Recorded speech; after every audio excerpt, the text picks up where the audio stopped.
sejam bem-vindos ao canal da Fraternidade Espírita Candeia de Maria. Vamos fazer hoje uma reflexão, todas as quartas-feiras, mesmo nesse período de recesso, que a Casa Espírita tem. A gente vai manter as palestras nas quartas-feiras, sempre às 19h30. Meu nome é Pablo, sou responsável pela reflexão de hoje, e hoje nós vamos falar sobre o tema que é o título de um comentário de Emmanuel, do livro Vinha de Luz, um comentário de Emmanuel, do capítulo 57, Não te afastes. Esse comentário, Não te afastes, ele já é um comentário, já é uma reflexão sobre uma passagem de Mateus, capítulo 6, 13. Ele tirou só o trechinho lá, mas livra-nos do mal, que é o trecho da oração dominical do Pai Nosso. Então ele faz uma reflexão sobre isso. A gente não vai ler o texto todo para não ficar muito comprido, Vamos ler aqui só algumas partes desse texto. Então, no texto, a ideia central significa que para que a gente não se afaste dos nossos relacionamentos, ou da nossa luta, ou das nossas dificuldades. Então ele começa dizendo que a superfície do mundo, indiscutivelmente, a grande escola dos espíritos encarnados. A superfície do mundo é, indiscutivelmente, a grande escola de espíritos encarnados. E realmente a gente tem o costume de usar a analogia da escola porque fica muito fácil da gente entender esse mecanismo das nossas provas, das nossas expiações, que seriam nada mais do que os nossos desafios em nossa vida. Então é muito fácil de relacionar, por exemplo, que todos nós que estamos aqui encarnados estamos sujeitos a desafios, que seriam as nossas provas, comparado com as provas de uma escola. Então não te afaste, se nós poderíamos fazer essa reflexão aqui hoje, que a gente não se afaste da escola, por exemplo, não se afaste da matéria, não se afaste do aprendizado. Porque quando a gente está nas séries iniciais, a gente não entende o quanto aquilo é importante. Às vezes a gente não entende o quanto aquelas matérias são importantes, que aparentemente não fazem sentido naquele momento. E depois, com o passar do tempo, a gente percebe que fazem sentido. Então, as dificuldades que nós temos, elas são sempre proporcional à série, fazendo a analogia, à série dessa escola. Então, às vezes nós, por motivos outros, a gente acaba comparando as nossas dificuldades com dificuldades e desafios de outras pessoas. Só que a gente não sabe em que série aquela pessoa está, seria o grau evolutivo. Então, cada um de nós, conforme Jesus nos disse, vai receber o desafio, o aprendizado, conforme a nossa série, conforme a gente dá conta. Então, se eu estou na terceira série, eu vou receber provas da terceira série. E às vezes eu estou convivendo aqui com pessoas que estão na quarta, na quinta, na sexta série, cada um com as suas provas, cada um com seus desafios, proporcional à sua capacidade evolutiva. Então, às vezes a gente fica mais ou menos tempo em algumas provas, a gente pode repetir uma série.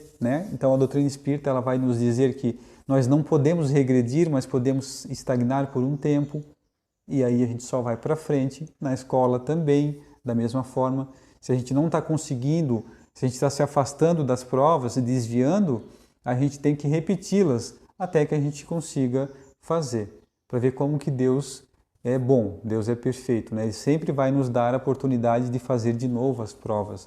Talvez, claro, fique cada vez um pouco mais difícil, mas ela vai ser colocada à nossa disposição novamente. Então, essa grande analogia que a gente faz com a escola, ela é importante, esse entendimento, essa ideia de que se nós estamos na Terra e nós estamos na escola, é porque nós estamos para aprender. A gente brincava dizendo, a gente vai para a escola só para comer merenda. A gente não está na Terra só para passeio, só para passear, só para curtir. Nós não vamos conseguir ser felizes 24 horas. Então temos momentos de seriedade, de estudo, de trabalho, temos momento para tudo. Para isso a gente precisa se esforçar. e lembrar que uma hora ou outra, inevitavelmente, a vida traz provas.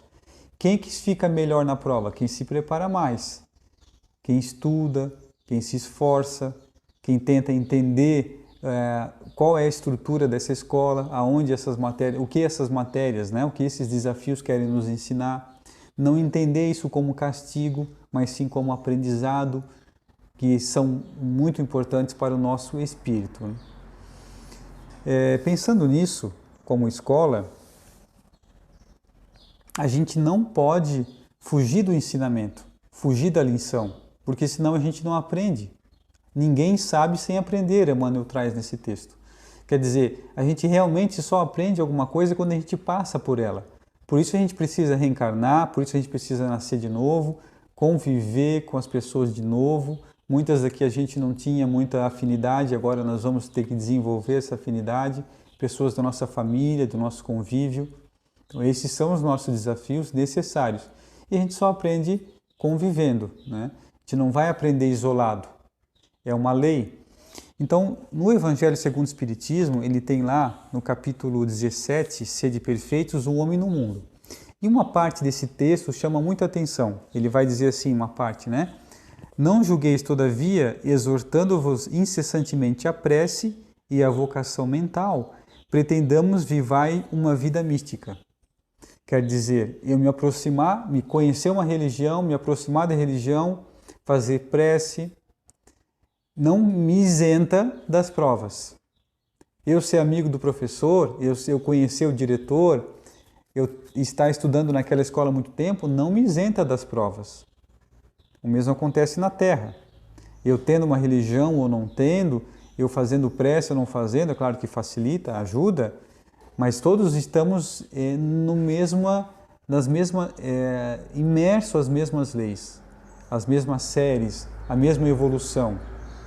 Então a gente não pode fugir à lei do progresso e à lei de sociedade, que é onde a gente vai desenvolver as nossas relações, né? Interessante. Daí que ele diz também, sois chamados a estar em contato com espíritos de naturezas diferentes, de caracteres opostos. Não choqueis a nenhum daqueles com quem estiverdes. Então é óbvio, né? É importante, é necessário, de caso pensado, foi planejado essa nossa reencarnação para que a gente conviva realmente com pessoas diferentes, com pensamentos diferentes, para que a gente aprenda, evolua com isso. Não existe outra forma. Então, que a gente não se afaste dessas relações. A gente muito facilmente, né, sai do grupo da família do WhatsApp, sai do grupo do WhatsApp do trabalho, às vezes porque uma pessoa não concordou, nas redes sociais, no modo geral. A gente deixa de visitar um amigo, às vezes a gente deixa de ir nas festas e aniversários dos familiares, porque não concorda com algumas opiniões. Então a gente deve aprender a conviver com o diferente. A gente não precisa amar essas pessoas, ser o melhor amigo, concordar com elas. Mas a gente precisa aprender a conviver com todo tipo de pessoa, porque afinal nós também não somos pessoas fáceis. Nós também temos ideias muito diferentes de outras pessoas. E essas pessoas estão nos aturando, estão convivendo com a gente.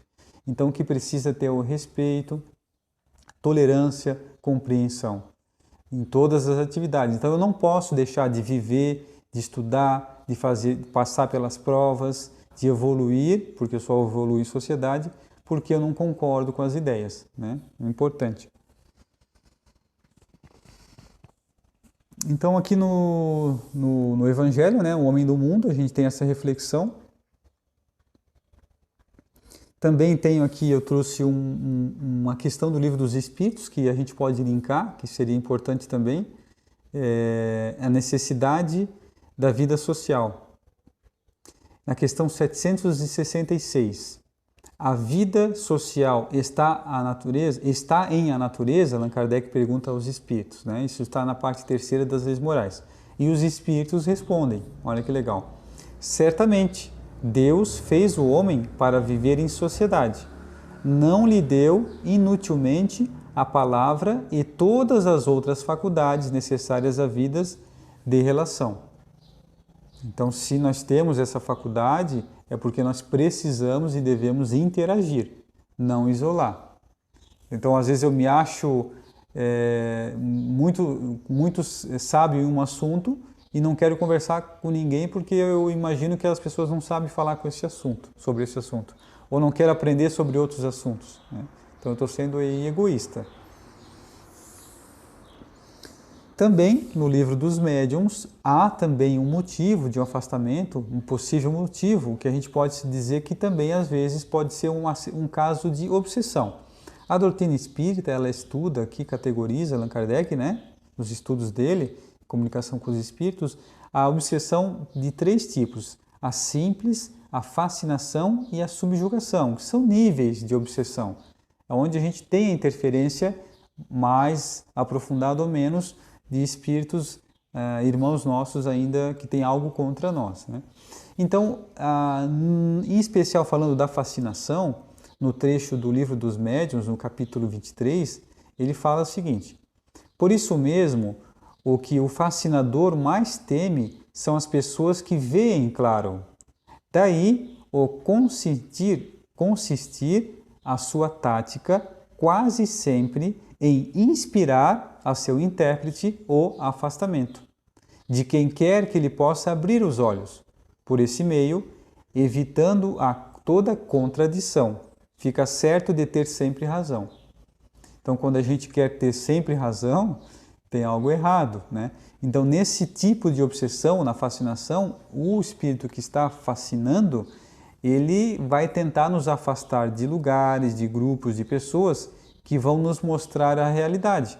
Que num momento de obsessivo, né, de afastamento, a gente não consegue ver as coisas tão claras. Dá a impressão de que só nós estamos certos, que só o meu ponto de vista está certo. Isso também pode ser um tipo de obsessão. Então aqui seria a reflexão que a gente pode fazer e aonde a gente pode melhorar como um grupo, como uma sociedade, como uma família. Na família em especial, o momento mais interessante, mais importante seria o Evangelho no Lar, que a gente pode fazer uma vez por semana, sempre no mesmo dia, no mesmo horário. Abre lá o Evangelho segundo o Espiritismo, faz uma prece antes, abre, reflete e faz uma prece final.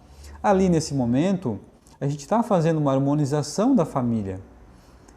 Evita afastamentos posteriores, porque às vezes toda relação, inevitavelmente, deve existir perdão, porque não tem outra forma, né?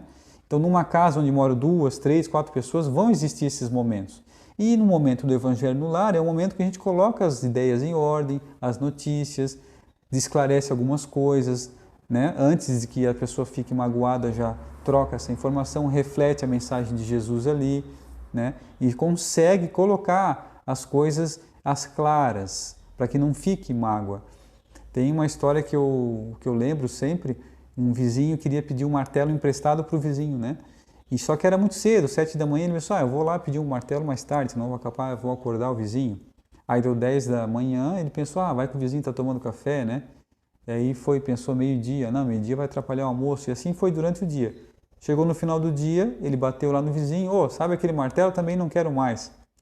Quer dizer, o vizinho do martelo nem sabia o que estava acontecendo e na cabeça daquela pessoa ela estava chateada porque ele não encontrou o momento para pedir um martelo emprestado. Então, muitas das vezes acontecem com as nossas relações. A gente aparentemente está chateado com a pessoa e ela às vezes nem sabe o porquê, nem sabe o que está acontecendo, né? Então, essa harmonização no Evangelho no Lar, a conversa com a pessoa que a gente não está achando que está magoada, é muito importante para que isso não aumente, isso não vire um afastamento posterior, né? Então acontece às vezes também a gente se afastar de um relacionamento, se afastar de um emprego, sem tentar conversar, sem tentar resolver, porque o problema está dentro de cada um de nós, não está fora. Então eu tenho que tentar primeiro resolver de dentro para fora. O que aquela relação quer me ensinar? O que aquele desafio quer me ensinar? O que essa prova eu vou aprender com essa prova? O que eu vou aprender com esse grupo, com essa minha família, com essa minha escola? Então, todos os aprendizados são importantes.